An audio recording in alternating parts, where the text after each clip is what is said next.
Kuwo wonke amagumbi omane omhlaba ngisithi mabaphile abantu abasezibhedlela nabagula belele ezindlini, abafuna imisebenzi, ngithi makukhululeke kuwo, izinhlanhla zabo zivuleke. Ingani ukwanda ngamazwi ngizochaza lana. Umuntu ufala angizwisise kahle endabeni yemali esheshayo. Abantu bakithi sifale sizwisise ukuthi iy'mpilo zethu singabantu azifani. Emadlozini wethu abanye abantu amadlozi abo ashesha avume ngokushesha. Abanye amadlozi abo awavumi ngokuphazima kweso. Omunye umuntu uyamtshela ukuthi hhayi le process esiyenzayo ngaka 3 days. Kodwa le process ijike ingabi ngu-3 days. Uthola ukuthi omunye umuntu nge-overnight leyo mali uyitholile. So yingakho bantu bakithi omunye futhi esifanele sikuzwisise, omunye umuntu i-process yakhe iyakhona ukuthatha 7 days. Kuya ngokuthi idlozi lakhe lona livuma okungakanani, livule okungakanani. Abanye abantu siyabalwela ukuze izinto zabo zize zivuleke. Lokho vele akukhathalisi kimi ngokubana vele umsebenzi wami engiwenzayo. Into engiyifunayo ukuthi noma ngabe ike yathatha 7 days kodwa impilo yakho ibe iphumelele, uphume kimi izinto zakho zilungile. Omunye umuntu kuyathatha 2 weeks, kodwa-ke elong indlela mangabe siyibona. Lokho okubalulekile indlela ukuthi masiyibona ukuthi kuyakhanya. Mangabe kungavumi sikutshela ukuthi cha akuvumi, awuzame, awuyenze lokho. And lokho esingakutshela khona kufanele ukuthathe ukwenze ukuze ukwazi ukuphumelela. Ukusebenza sibambene, ukusebenza ngokuzwana kubalulekile kakhulu, nokusebenza sizwisisa idlozi ukubana lithini. Ngokubana nginjena nje angiphongi ukwenza kuphela ngiyajula ngizwe ukuthi lo muntu into yakhe ifunani yona ukuze alungelwe.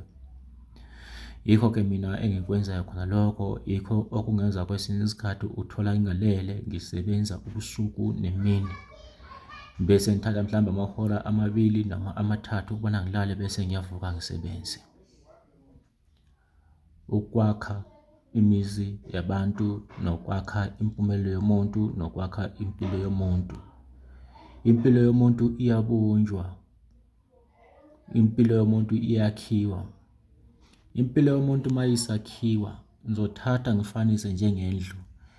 Endlu angeke uyakhe ungenayo i-material eyenele, kufanele ube ne-material eyenele. Yingakho-ke yonke into kufanele ngiyenze ngine-material eyenele ukuze sikwazi ukunqoba nokuphumelela. Mangabe kunezibopho okufanele sizikhulule, siyazikhulula lezo zibopho ukuze sikwazi ukunqoba. Yingakho-ke awungeke ukwazi ukugeza ugqoke impahla.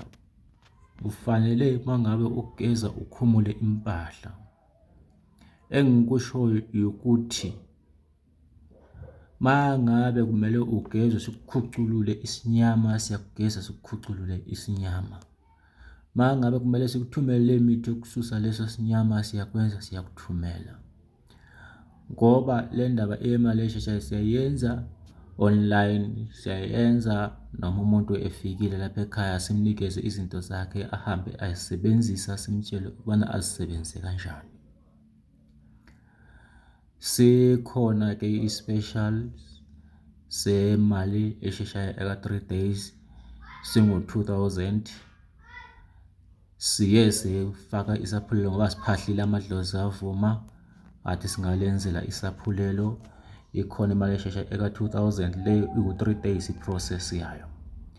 Bese kusithi le overnight sithe sashaya isephulelo njalo amadlozi avumile singu-3.5.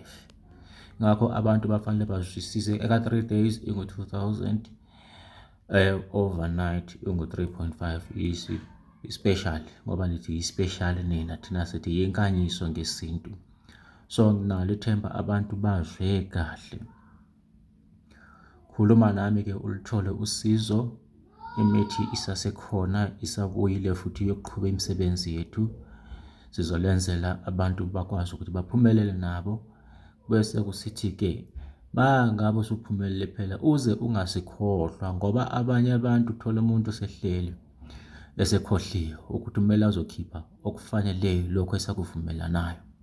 Kuthi lapho mase kubheda umuntu umuzwe sebuye ethi hey, laphana mkhulu kwakuhambe kahle, angazi kwabe kwajika kuphi. Usuke usazi ukuthi kwajika kuphi ngokubana lokho okweshumi esathi uzosinikeza khona awuzange usinikeze khona, izinto zabuye zajika. So ungathi uma ubuya kimi ubuye usithi awazi ukuthi kwajika kuphi, ufanele wena ubuye ngesizotha nangokuzoxolisa ukuthi walenza iphutha, ngikunikeze isigwebo sakho ngikunikeza sona ukuze ngiqhubeke ngomsebenzi wakho, kwenzele futhi omunye. So ingakho-ke abantu bakithi nginalo ithemba abantu bazwe kahle. Khuluma noDlozi ikhulu 0832066954. Ungithola-ke eGoli, yikho lapho engitholakala khona mina.